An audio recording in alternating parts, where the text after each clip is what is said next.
Travis, thank you. The Houston Association of Realtors is making headlines over its decision not to include flood risk information directly on home listings. Flooding is, of course, a major concern for so many parts of Houston, so it's leading some to wonder why the decision was made. Liliana Pearson sat down with the Houston Chronicle reporter who broke the story, HAR, and realtors as well to break down, Liliana, what all of this means. That's right. We're talking about Buyers Aware. This is a tool that was developed by a group at Texas A&M that helps you better understand your property's flood risk. And the group was expecting to see this information on HAR listings, but a decision by the Realty Group changed that. Investigative reporter with the Houston Chronicle, Yilin Chung, has spent countless hours diving into the intersection of real estate and a common Houston disaster. We found out that, since Harvey, there have been at least 65,000 new properties inside FEMA floodplains that were newly developed.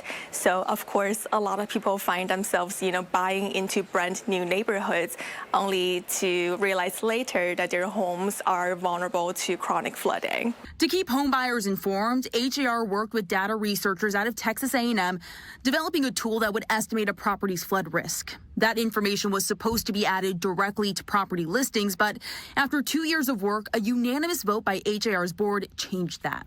And ultimately, we just decided to not put the information immediately on each listing. That was the determination. And, of course, to provide it somewhere and provide not only Buyers Aware, but the others.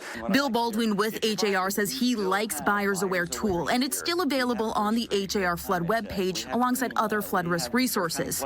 Throughout 2025, the HAR board sent several Buyers Aware test products out to its members, but Baldwin says they could not get the majority of members behind the decision to add flood risk to listings. Baldwin telling me some members worried highlighting one flood risk estimate and not others could negatively impact listings. Providing the consumer with the most amount of information was really our goal. The way we were headed, it was only one bit of information was weighing heavier than others. The A&M team behind Buyers Aware did not make themselves available to talk to ABC 13, but told the Houston Chronicle the change of mind came out of nowhere. Texas law does require home sellers to disclose if a home has flooded before, but Houston realtor David Battagauer says there are still a few things to keep your eyes open for at house showings. We're looking for potentially, like in the garage, water lines. Sometimes that can obviously be a pretty direct indicator that maybe a property has had prior flooding.